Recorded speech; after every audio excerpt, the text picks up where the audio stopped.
Introduce John more in the service, but real quickly, I want to say that we keep in touch with Joe. I talk to Joe almost every day, and then keeping up reading you guys' newsletters, and now having them in our home over the weekend, I highly commend them to you. They have been a blessing. Watching the way that they parent and train their children, watching the way they love one another, they're seeing their shepherd's heart for the church. Let me just say, there's more I'll say in the service, but let me just say, these guys are the real deal.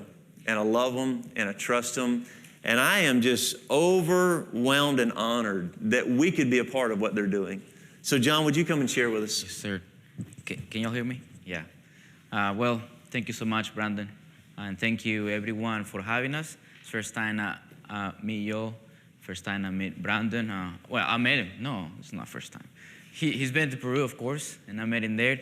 And it's just crazy, I guess, or sweet to see how the Lord put us and y'all together through some people that Joe met here at a conference, I think.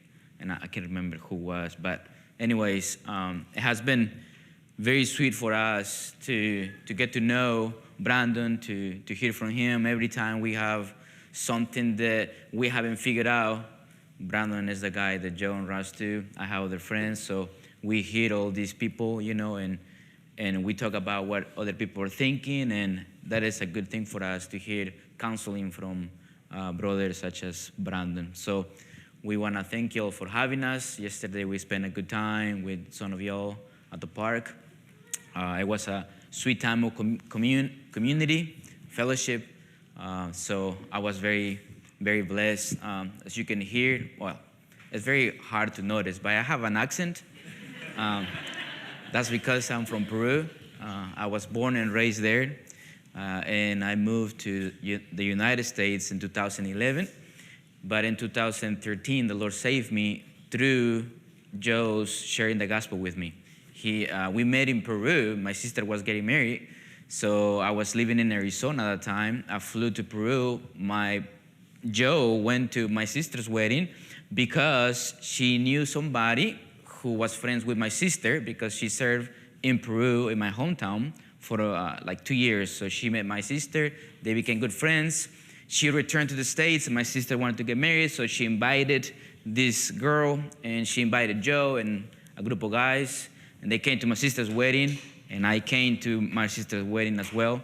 I met these people, and they said, "Hey, John, why don't you come to Mississippi, live with us, we find you a job." I was living there in Arizona. I was living in my car. I was homeless. I didn't know anybody. My family live in Peru. I don't have any family here.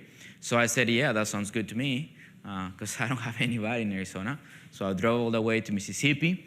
They found me a job, and Joe began to share the gospel with me. The real gospel. I grew up in church, but I never really heard the gospel. And then after a couple weeks with him, he will take me to a coffee shop, and he will show me the scriptures. And I realized I'm a sinner, and God is a holy God, and he will destroy me. And the Lord saved me through that. And what is pretty sweet to see is that when Joe knew about me, he talked to the church, Grace Community Church in Jackson, Mississippi. And he said, "Hey, I met a Peruvian, and I want him to come to Mississippi, so please pray for him." And they were praying for the Lord to save me and to send me back to Peru to plant churches. And this is before they met me. When I came to Mississippi, I was part of the church. I was the first Hispanic in this church. But they didn't see my language or my skin color. They just saw somebody that they can love. And when I came to know the Lord, they were so excited. And I felt loved by them. But then they said, "We want to send you back." And I was like, wait a minute. You're trying to get rid of me? And they did. Joe, he wanted to always be a missionary. He knew that he wanted to go to the mission field, but he didn't know where. When the Lord saved me, he said, "Hey, why don't we go to Peru and plant churches there?" And I said, "Why would I go to Peru? Like, my people want to come to this country. Why would I go return there, you know?" And I was listening to a sermon by Stephen J. Lawson. I don't know, probably many of you know him. And that man just convicted me. and he was preaching on Jonah, how the Lord sent Jonah to Nineveh. And he simply convicted me. Is everything okay? Yeah, just get a drink. Oh, okay. It's just drink. It's okay. Okay, it's okay. So through that sermon, the Lord was calling me to the mission field. So I said to Joe, hey, we gotta go. So I got married, he got married, I got a son, he got a son. And then we flew to Peru. And we've been in Peru for the last 5 years. Last year we planted a church and I became his pastor. And it was pretty, I would joke with him, hey, you share the gospel with me and now I'm your pastor. How do you feel about that? But we appointed him an elder last year. He was working in his Spanish. That brother, he has a love for Peruvians. He has a love for my people.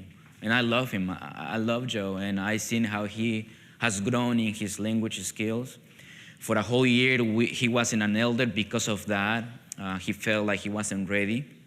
Although his Spanish was good, but he felt that he wasn't there yet. So he said, I will not be an elder yet. I want to practice my Spanish, learn a little bit more. And now he's all by himself there. He's preaching and teaching, counseling the people. Sometimes it's a little hard to understand them because they are people from the mountains. So their Spanish is very different.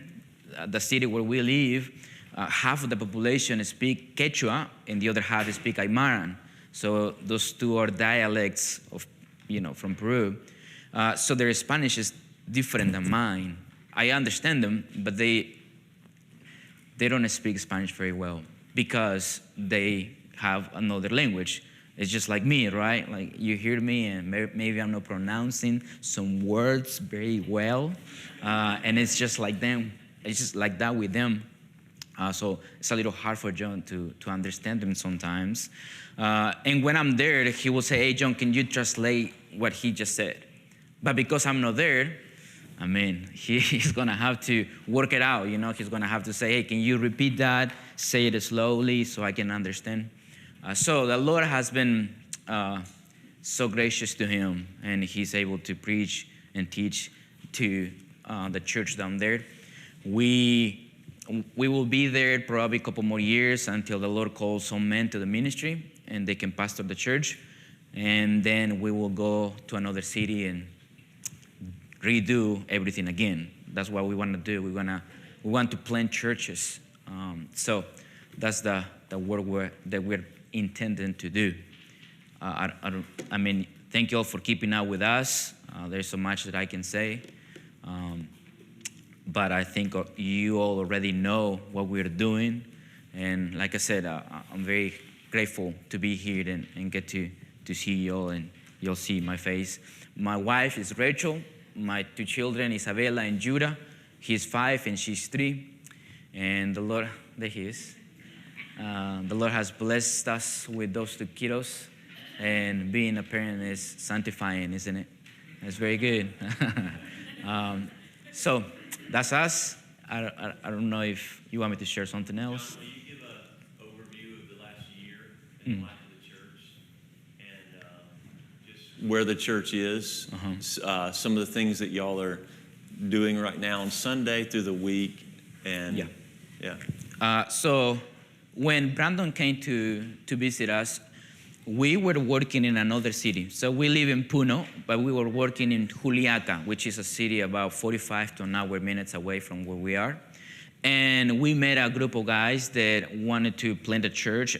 They say they want to, but we spent a year and a half with them, but we never saw an engagement from them, a real desire to plant a church. We were meeting at one of them's house, and they will be late for our meetings. We will come all the way from Puno. We have to take 3 different transportations to get there. And imagine doing that with your kids. So you get there, and they live in the city, but they will be late.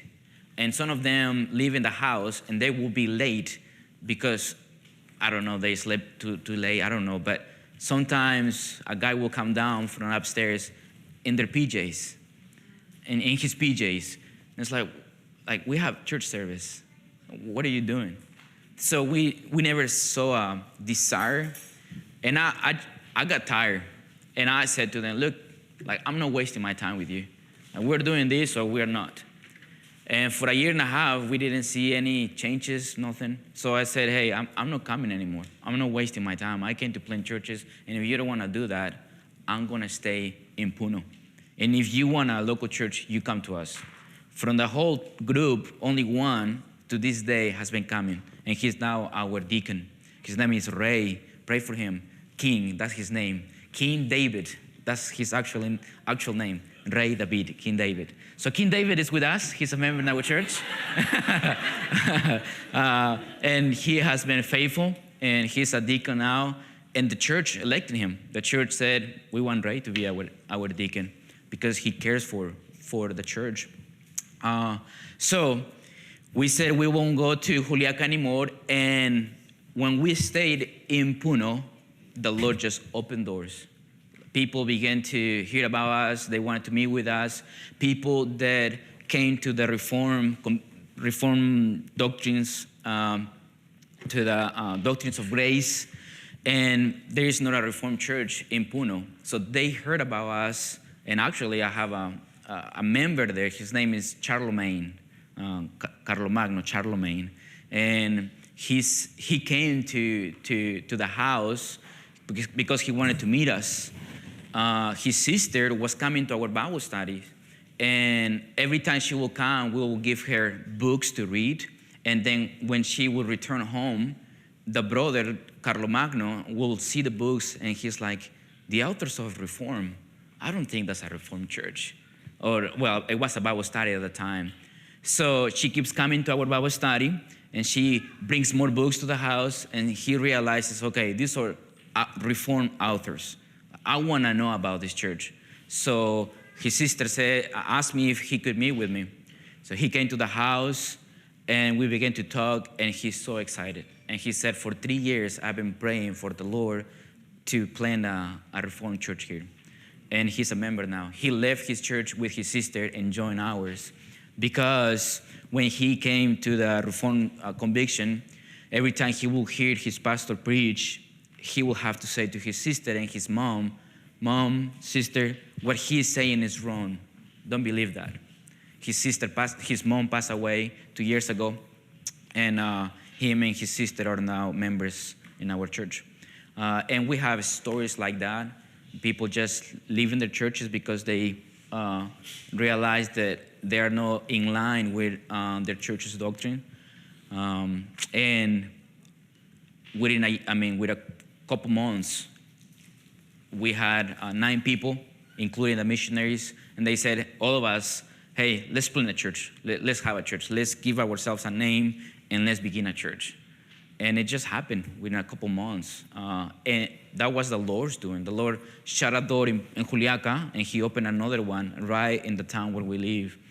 And we gave ourselves a name. I said to them, I want to be your pastor. And they all voted for me, and we became a church.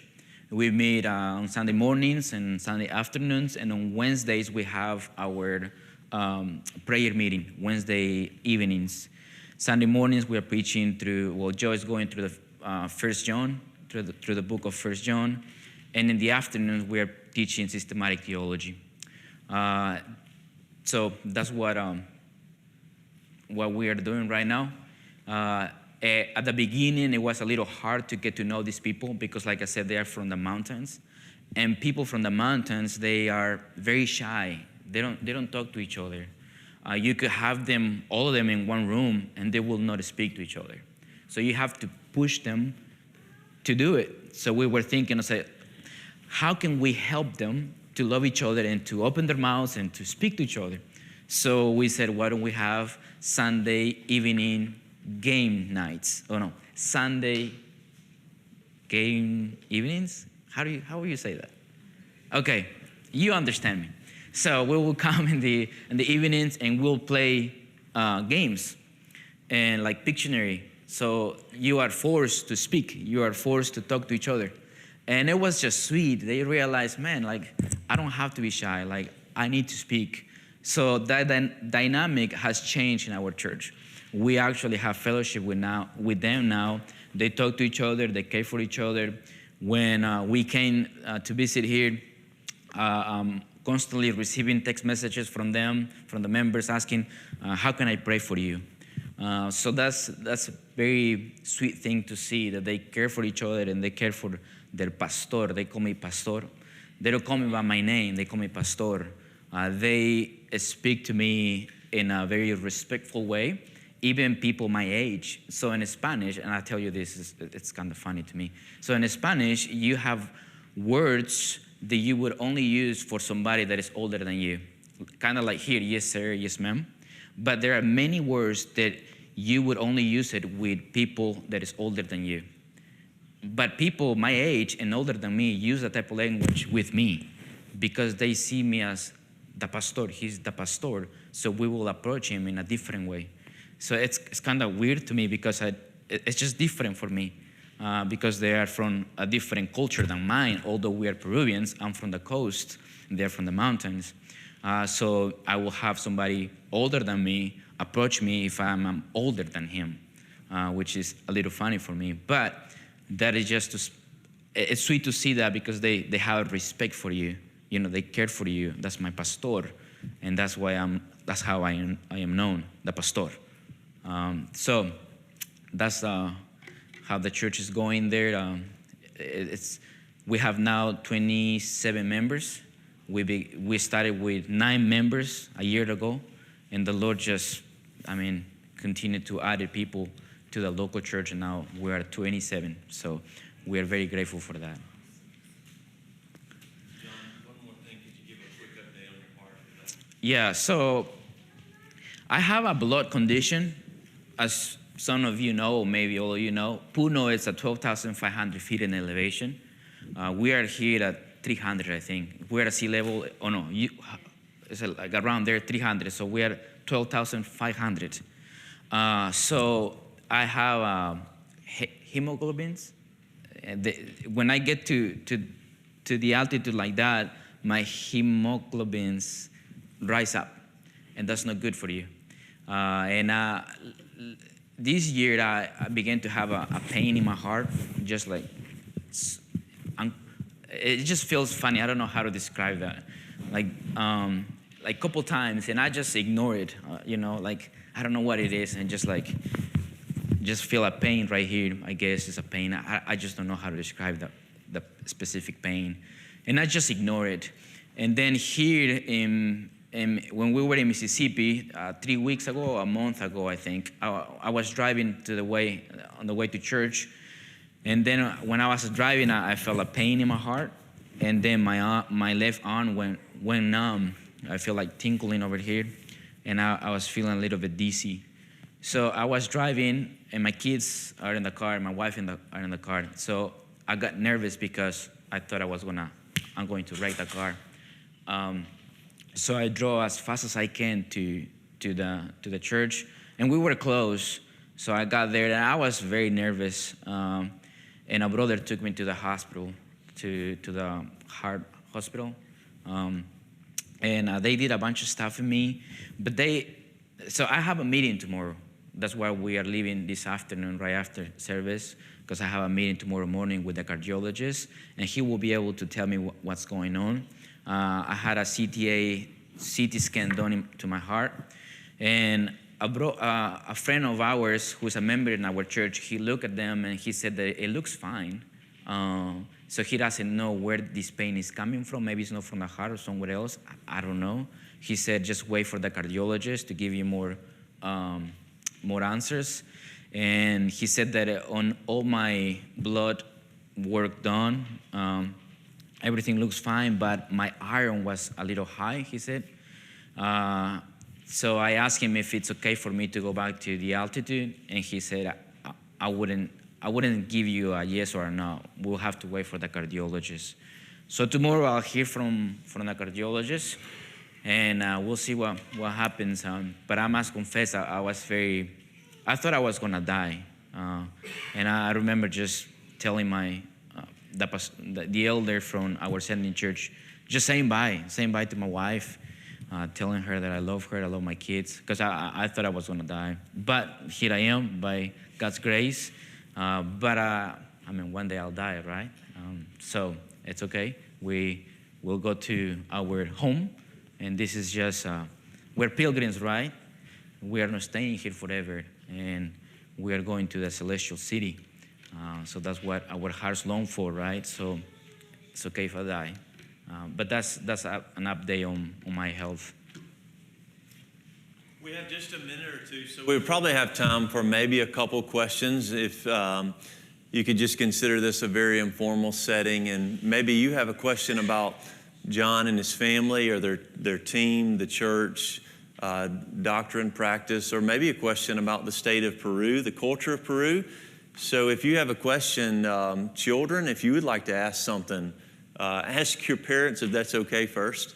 And then feel free to, or adults, of course, as well. What are some questions that you have for Jhon? Do you have any government resistance to the work you guys are doing, or is it? No. It's they give you freedom to practice your religion.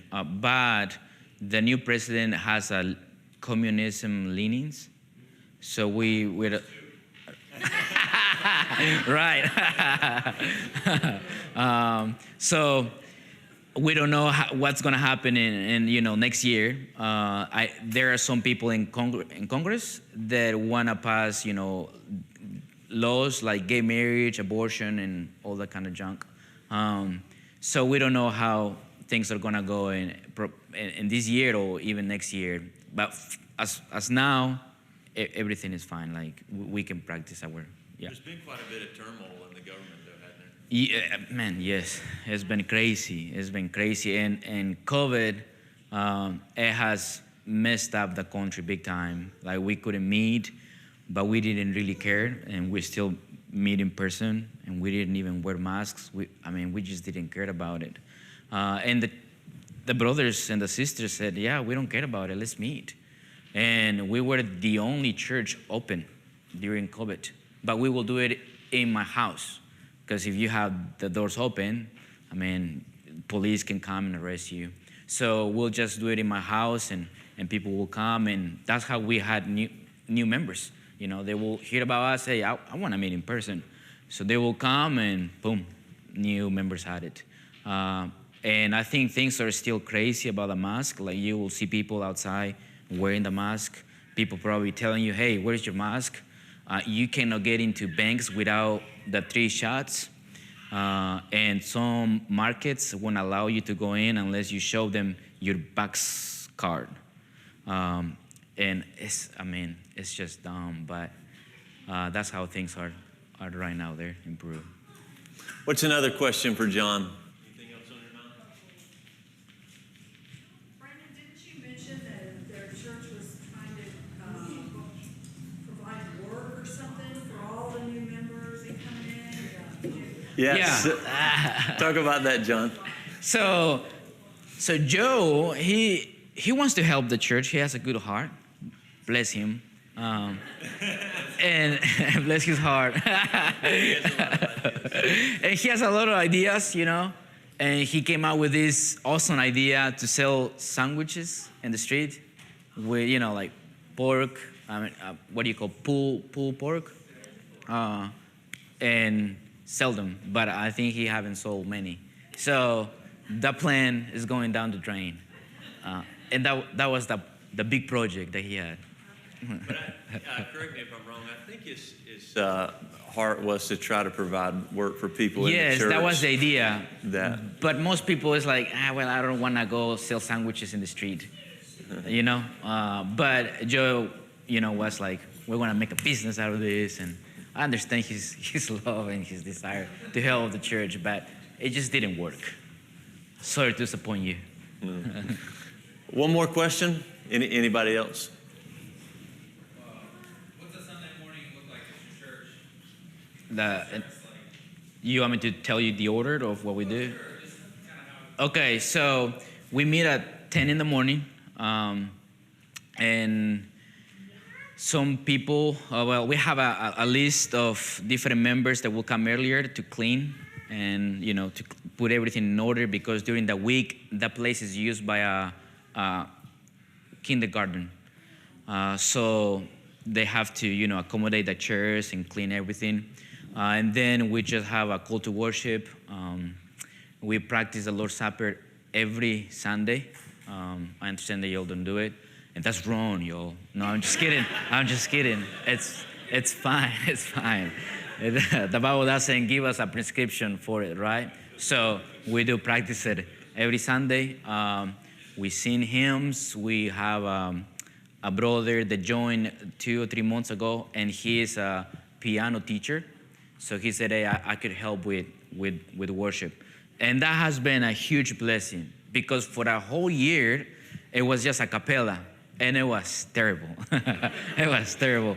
But I keep reminding them, sing to the Lord with your hearts. The Lord will bless us with somebody that can play an instrument. And the Lord did. He answered our prayers. And this brother, he has been a great help. Every Wednesday, we practice the hymns that we will sing on Sundays, and so that everybody can sound, alike or in the same tune. So that has been a great blessing. We read a catechism, and we give an explanation about the catechism and the answer and the question. Then we preach for 45 minutes. I try to preach for 45 minutes. Joe sometimes preach for an hour 50 minutes. And it's like, oof. It's hard for him, because you need to understand he's speaking another language. So I could say what he says in a shorter period of time. So he will have more time. So probably I'll be preaching for an hour and 30 minutes, because, no, I'm just playing. It's not an hour and 30 minutes. Everybody's like, ooh, man. No, I will try to keep it 45 minutes, maybe an hour, okay? And that's about it. When we baptize people, we go to a swimming pool, and it's always the same place, so the lady already knows us, and she sometimes gives us discounts. So that's a pretty good deal. Yeah, that's what Sunday. My impression, Matt, is that the structure of their service and their membership process is almost exactly the same from what we do in terms of the elements. Obviously, he mentioned a couple of differences. One last question, Ms. Sherry. The weather, yeah, it's very dry. It's very hot. Well, the heat is different than here, because you're closer to the sun, right? And it's dry, so the sun will really burn your skin.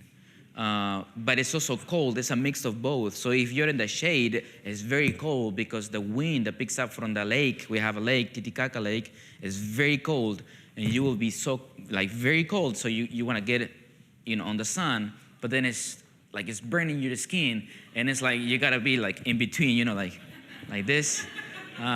So it's a strange weather, but it has been very cold these last 2 months. Rachel said that the degree was 2 Fahrenheit outside, so that's very cold, and we don't have air conditioner like y'all. But inside the building it's a little chilly. Some people bring blankets, and they're trying to warm up themselves. So don't whine about. I'm just playing. So it's very cold, and we planted our furlough during the summer here, because we wanted to enjoy, the sun, and so for the kids, to be in the swimming pool and the beach, and it has been a good time. Yeah. Well, how many of you are thankful for Jhon and his family coming this morning? Feel free to grab him or Rachel in just a few minutes that we'll have for fellowship, or after the service. Feel free to engage with them, because really about every year and a half is all y'all plan to come home. So it'll be quite a while probably before we see them again.